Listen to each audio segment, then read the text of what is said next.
What is going on, YouTube? It is your boy MrBaboon back with a reaction video. This time we have the timeline of 1970s. Everything that happened in the 1970s, pretty much, is what we are going to be react to. I will say it's 25 minutes long, so there is a chance that, the reaction will be 30-35 minutes. Who knows how long it's going to be? I don't know how long it's going to be. But with that being said, we're going to go ahead and jump into this. So, like, full screen. 1970. The year that brought the swinging 60s to a close was about as harsh a morning after as the Poseidon Adventure, although that was still a few years away. After instilling the nation with the blind optimism of flower power and Beatlemania, the back half of the 1960s came crashing down with the assassinations of John F. Kennedy and Martin Luther King Jr., the beginning of the Vietnam War, and the Manson family. Go ride a horse. 1970 rode that bleak wave into a decade marked by geopolitical unrest, gas shortages, natural disasters, serial killers, terrorism, and one of the biggest scandals in 20th century American politics. And also a bunch of really groovy movies. Almost too many, really. Oh, I can imagine quite a bit. We're going to talk about the news, culture, sports, and entertainment, and all that was weird in the 70s. This is Timeline. Let's get to it. Real fast. You know what I think I'm going to do? Okay, nope. I'm going to erase subscribe. Good. Good.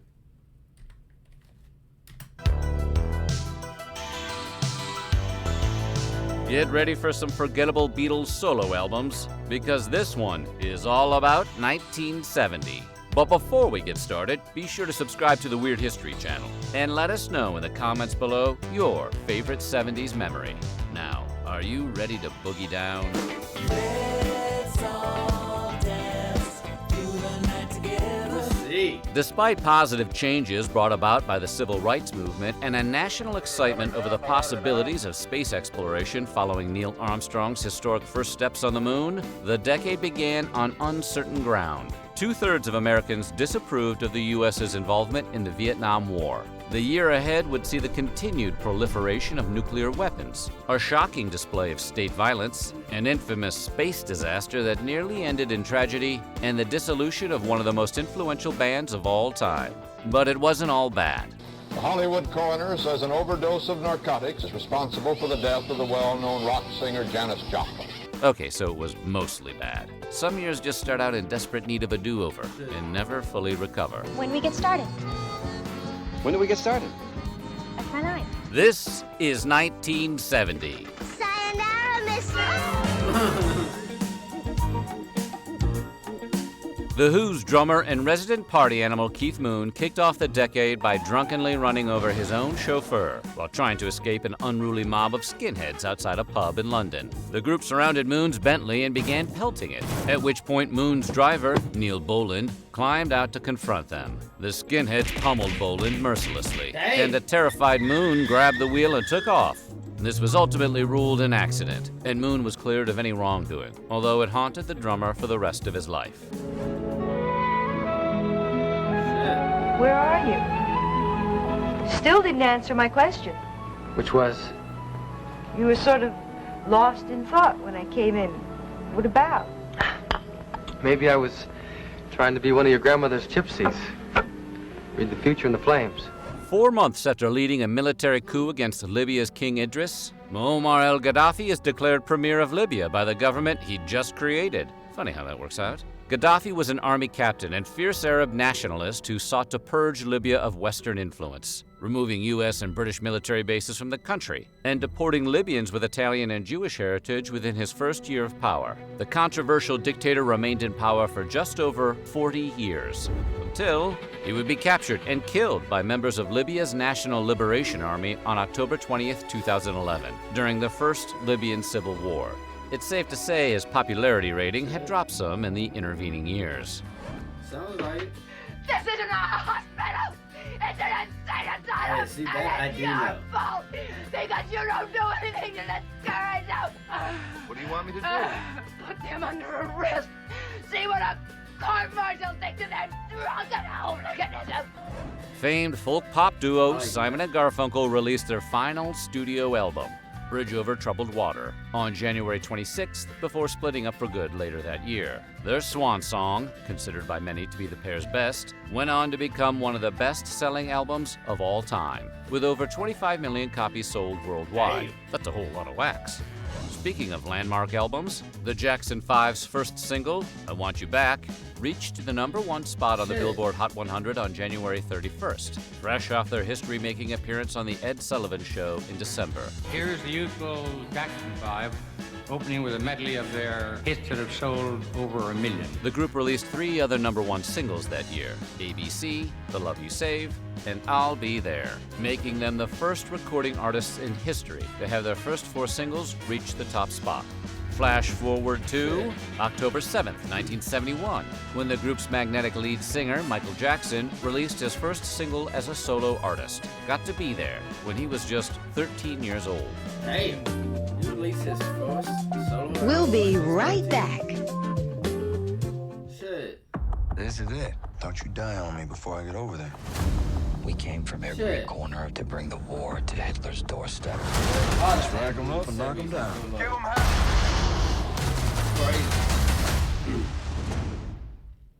Give me a J, give me an A. When I'm eating alphabet, I'm okay.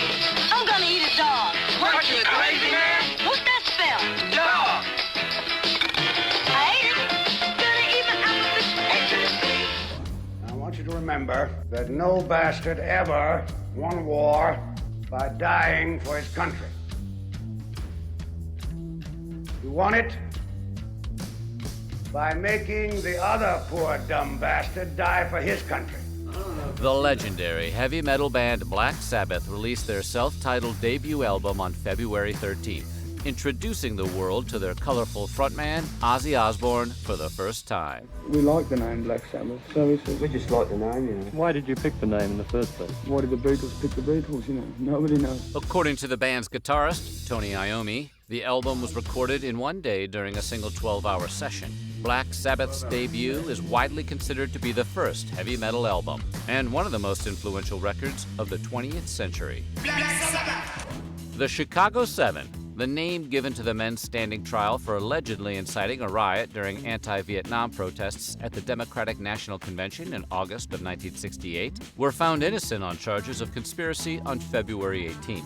Rennie Davis, David Dellinger, John Froines, Tom Hayden, Abby Hoffman, Jerry Rubin, and Lee Weiner were all acquitted. The judge knows that the only one who's in contempt of his court is Julius Hoffman. We're going to have demonstrations at local courts across this country. The last witness was a rebuttal to Rennie's testimony. It was hysterical. He didn't see any defendant there. He didn't see anybody on a bullhorn yelling, "Kill a pig." Nothing. Where's their case? I seen more evidence in a case of scotch. Davis, Dellinger, Hayden, Hoffman, and Rubin were convicted of crossing state lines to start a riot, but those convictions, along with several others for contempt of court, were eventually reversed. In late March, the United States detonated its 500th nuclear device since dropping atomic bombs on Hiroshima and Nagasaki in 1945 as part of its ongoing nuclear testing program. America would set off more than 1,000 nuclear explosions before a moratorium was placed on testing by President George H.W. Bush. In October 2nd, 1992, President Clinton extended the moratorium and signed the Comprehensive Nuclear Test Ban Treaty in 1996. The treaty will constrain any nation from improving its existing nuclear arsenal and end the development of advanced nuclear weapons and help to stop their spread. The treaty has yet to be ratified by Congress. Not that we're going to start setting off nukes again, we just like to keep our options open. At the end of March, jazz legend Miles Davis released his 27th studio album, Bitches Brew.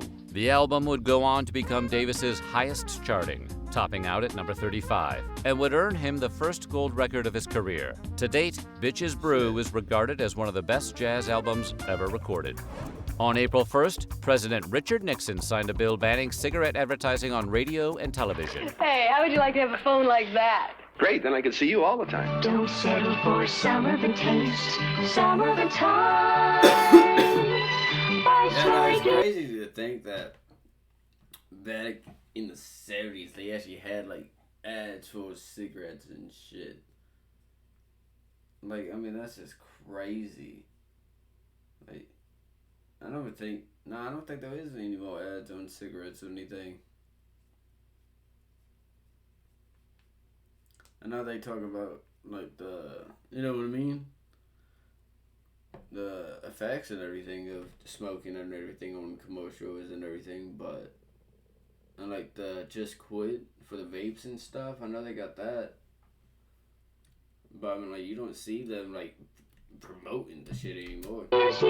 All the taste, all the time. To the woe of the tobacco industry, this was not an April Fool's joke. Philip Morris Company has bought all commercial time on the first half hour of all the network talk shows tonight. That is the last half hour on which it is legal to sell cigarettes on radio or television in the United States. It marks, as we like to say, the end of an era. Regulation of the tobacco industry had ramped up following increasingly alarming health studies linking smoking to cancer, heart disease, and birth defects, including a report by the Surgeon General linking smoking to low birth weight.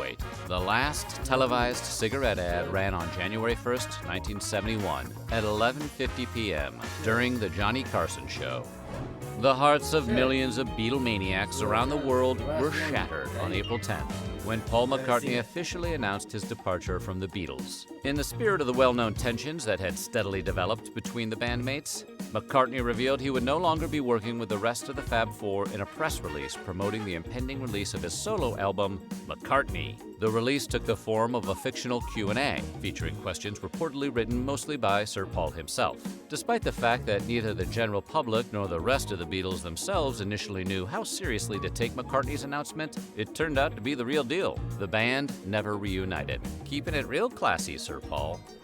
One day later, Apollo 13 embarked on its ill-fated voyage to the moon. 2 days into the mission, an oxygen tank at the command module failed, forcing the crew, Jim Lovell, Fred Hayes, and Jack Swigert, to abandon their planned lunar landing. Houston, we've had a problem. Over the next 3 days, the entire nation held its breath as NASA Mission Control worked tirelessly in a race against time to bring the 3 astronauts home. The crew finally returned safely to Earth, thanks to some DIY ingenuity that would have made MacGyver proud. The men of Apollo 13 epitomize the character that accepts danger and surmounts it. Theirs is the spirit that built America.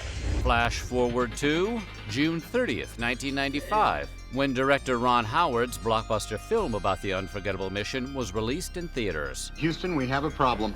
The appropriately titled Apollo 13 went on to become the second highest grossing movie of 1995 and was nominated for 9 Oscars. That I think I have seen. We'll be right back. So this is I like how they Don't got. you die on me before I get over there. I'll count on it. The corner of the country to Hitler's doorstep. I like how they have like the "we be right back" and everything, like you know what I mean? That's so cool. Whenever I learn how to edit, I think I would like to like get the "we be right back" stuff. You know what I mean? Or something like on the lines of, you know, I think that'd be pretty cool. Introducing the G.I. Joe Space-O-Matic. Space-O-Matic, the futuristic space vehicle you program yourself. Program it to lift, or to scoop, or use the magnetic pickup. What's this? Way to go, Joe. G.I. Joe Space-O-Matic from Hasbro. Moving into May, America watched in horror as 28 National Guardsmen fired into a crowd of unarmed students at Ohio's Kent State University, killing 4 and wounding 9 others, leaving 1 victim permanently paralyzed. Leave this area immediately. The National Guard had been deployed 2 days earlier in response to escalating student protests against the Vietnam War. The Guardsmen, armed with tear gas and bayoneted rifles, first ordered the demonstrators to disperse before firing into the crowd without warning. The event sparked widespread outrage and demonstrations on college campuses across America. Ultimately, a federal court dropped all charges against the National Guard troops responsible for the shootings. The Beatles' final studio album, Let It Be, was released on May 8th. Just a few weeks after the news of their unofficial official breakup left millions of fans confused. The album, released alongside a documentary film of the same name, was met with an equally mild response, earning the group some of the most mediocre reviews of their career. Despite its lukewarm initial reception, Let It Be won the Fab Four an Academy Award for Best Original Song Score the following year. On their behalf, thank you very much. and has since been reappraised by fans and critics alike as the Beatles' most underrated album. The band's tense rehearsal sessions were captured on film for the documentary, and later repurposed by none other than Peter Jackson in an 8-hour documentary series about the creation of the album, titled The Beatles. Get back. Leave it to Peter Jackson to turn an 80-minute movie into an epic. Maybe one day he can do the reverse to those Hobbit movies. Staying with music, founding Fleetwood Mac guitarist Peter Green walked away from the band following a final performance on May 20th to join a German commune he discovered a few months earlier. Green had been invited to a party at the commune by model and actress Uschi Obermeier. Green decided he didn't want to leave. Bandmate Mick Fleetwood and 2 Fleetwood Mac roadies had to literally drag him away to complete the rest of their European tour. John is, to this day, absolutely furious with these people. Call them the German jet set, and they captured Peter completely. Hey, it was the 70s. You might wander off and join a cult was just an occupational hazard for musicians. In fact, flash forward to March of 1971, when guitarist Jeremy Spencer went out to get a magazine while Fleetwood Mac was in California to play a series of shows at the Whiskey A Go-Go and never returned. Spencer left to join the infamous Children of God cult, now known as the Family International. He remains a member to this day. That's one way to avoid the drama of making rumors. Who do you think you're talking to? Some kid that fixes bicycles? So, like, well, like, coach just like a thing back then? Like, what? I mean, it just sounds like there was a lot of coach back then, you know what I mean? Which I don't know if it's like, I know there's like conspiracies, like, you know, all that shit, like, of shit being around now and shit, but like, does it count as a cult? I don't know. I know every inch of the 707. Take the wings off this and you could use it as a tank. This plane is built to withstand anything, except a bad pilot. All right, hold it. This kind of talk will get us nowhere. In late May, Detroit Tigers outfielder Al Kaline suffered one of sport's most bizarre injuries during a game against the Milwaukee Brewers. While running to catch a fly ball, Kaline collided with teammate Jim Northrup so violently that he actually swallowed his tongue. Kaline collapsed on the field, unable to breathe. His teeth were clenched so tightly that Milwaukee's bullpen coach, Jackie Moore, was unable to force his mouth open. Luckily, left fielder and renowned slugger Willie Horton had the Hulk strength necessary to pry Kaline's jaws open and clear his airway, leaving Horton with scars on his hand. Kaline ultimately only missed one game, and Horton was presented with a Michigan Heart Association award for his actions. Damn. Shit. We'll be right back. I did not know that. Like, I mean, I heard about This is it. Thought you died on me before I get over baseball there. players Don't count on it. We came from But, like, I every didn't corner know. of the country to bring the war to Hitler's I didn't know the doorstep. rest of that. That's crazy. Come on, it's the Pepsi way. Come on and have a Pepsi day. You found a place to celebrate. Pepsi's cold food is great. Come on and have a Pepsi day. You're the Pepsi generation. Pepsi day. Pepsi is good. On June 20th, UCLA fired Assistant Professor of Philosophy Angela Davis for the second time. For the second This time? firing was for her use of inflammatory language in speeches about the handling of the People's Park rally the previous summer, in which she characterized the police as pigs and the university regents as killers and murderers. 3 weeks ago, there were pigs on the campus attacking everybody they saw. The People's Park rally deviated from its topic of the Arab-Israeli conflict into a protest, which turned into a park takeover, in which police fired shotguns into crowds of demonstrators, ending the life of one and injuring dozens more. The college had previously terminated Davis's employment back in September of 1969 because she was a member of the Communist Party. Davis was also an activist and member of the Black Panthers, which will matter when we fast forward to October 13th, 1970, when Davis was arrested after a 2-month manhunt for her connection to the Marin County Civic Center domestic terrorist attack on August 7th. Using 3 guns owned by Davis, one of which was a shotgun she had purchased just 2 days before, 4 men took 5 hostages from a courtroom. including Superior Court Judge Harold Haley. They demanded the release of 3 black inmates who were on trial for the stabbing of a white prison guard. 3 of the kidnappers and the judge were killed. Davis spent 16 months in prison awaiting her trial, but was eventually acquitted of any crime. She continues her activism to this day.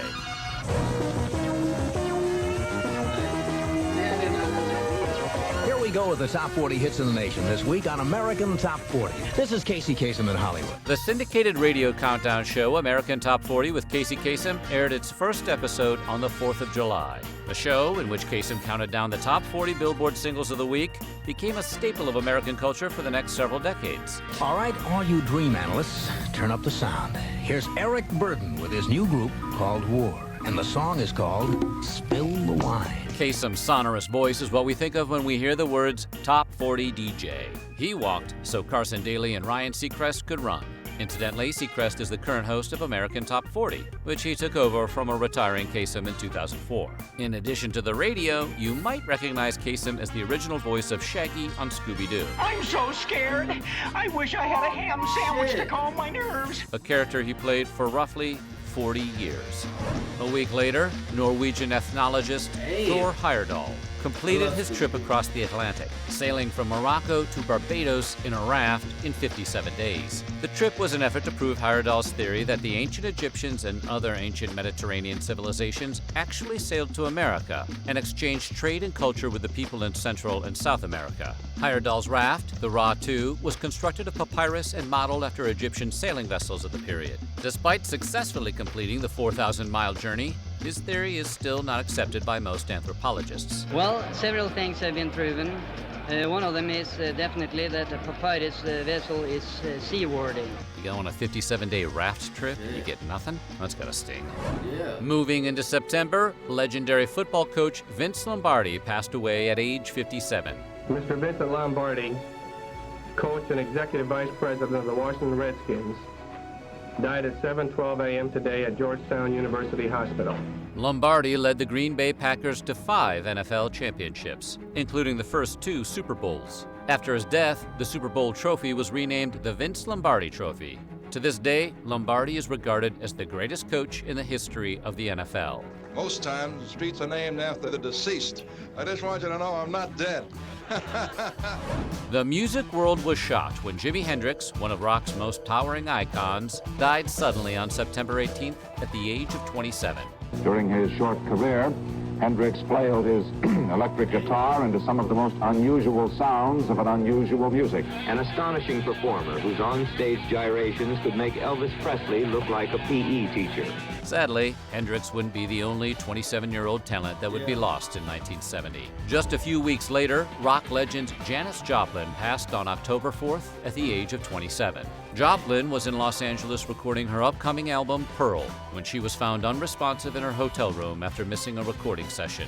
The passing of both Hendrix and Joplin, coupled with the deaths of blues musician Alan Blind Owl Wilson earlier that September and Rolling Stones guitarist Brian Jones a few years earlier, marked the unofficial beginning of the infamous 27 Club. Yeah, it's 27 Club. So this is it. Don't you die on me before I get over there. Don't count on it. We came from every... In September, some now iconic TV shows debuted. So, here I am in Minneapolis. New life, new job. Well, not a new job yet. First I had to go on an interview at a local TV station. The job that's open is associate producer. I like it. Associate producer. Mary's making new friends.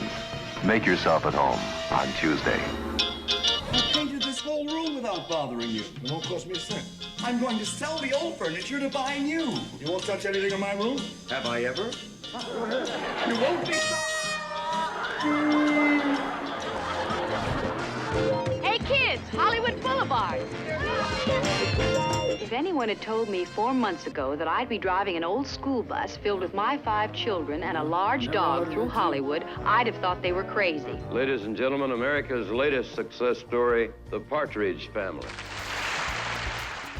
The Doors frontman Jim Morrison was convicted of indecent exposure and profanity on September 20th. The charges stemmed from a 1969 concert in Miami, during which Morrison allegedly used some swear words and may or may not have dropped his pants. Morrison was sentenced to 6 months in jail and a $500 fine for the scandalous incident. To this day, Doors bandmates maintain Morrison's pants stayed on.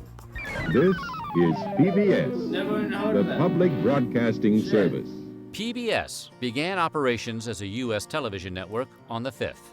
The nonprofit organization, dedicated to high-quality educational programming, has been the broadcast home of beloved children's shows like Sesame Street, Mr. Rogers' Neighborhood, and The Magic School Bus, as well as stuffier grown-up shows like Masterpiece Theater and Downton Abbey, which have way less puppets.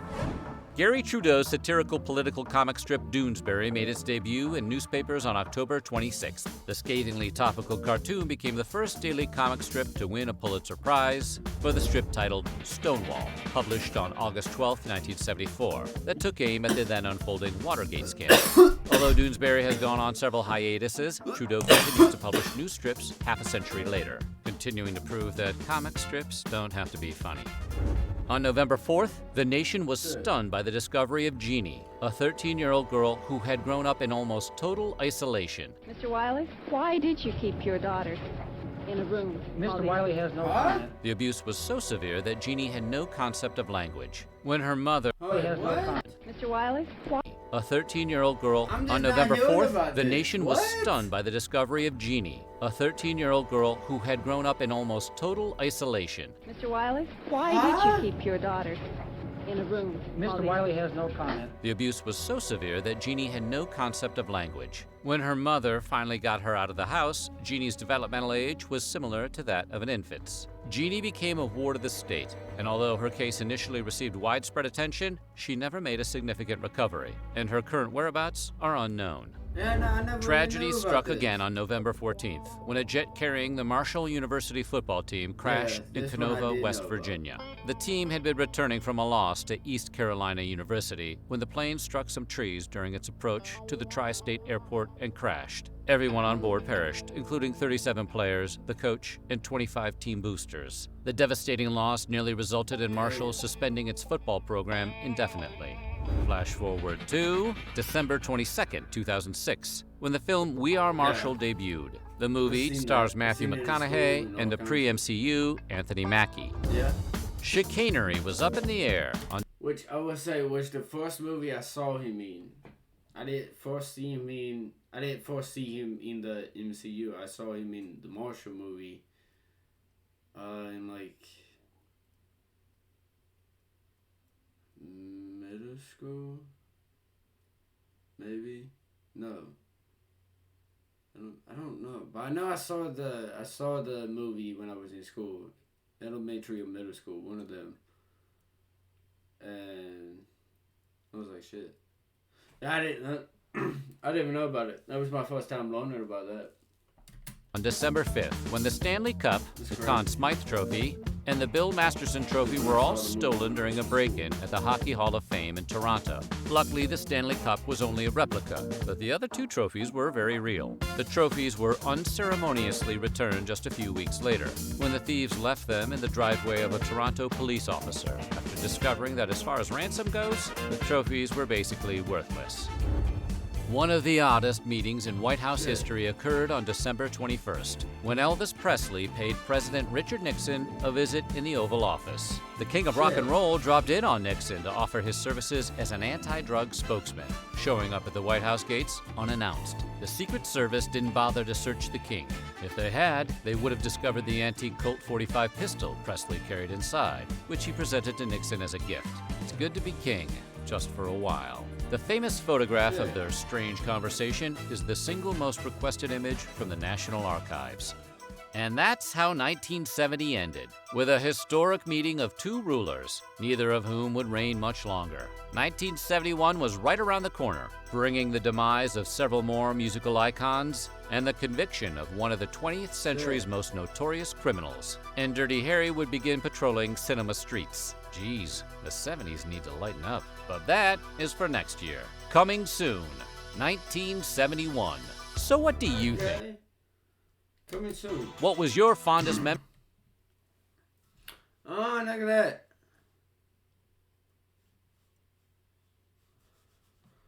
Look at that. We might have to watch that. Yep, we might have to get that one and react to that one too. You know what I mean? Let me know if you guys did enjoy this video. I definitely enjoyed learning about the 70s. It was crazy. I mean, a lot of shit happened in the 70s. RP to everyone that, you know, died in the 70s. RP. Like, I mean, crazy times. Like, it's crazy to think, like, that was, like, fuck, how many years ago is 2024? That was, fuck, I don't know what my phone is, or I do the math. I'm high, so it'd be a minute before I get the math done. Let me know what you guys thought about the video. Like, comment, subscribe, all that good stuff. Let me know down below in the comments. I will see you guys in the next video. Check the description. I will have the video and the channel link down below in the description. If you guys want to check it out, you guys can. I will see you guys in the next video. Positivity is key. Motivation is key. Happiness is key. I will see you guys in the next one. You guys stay safe. Watch out for each other. I'll see you guys in the next video.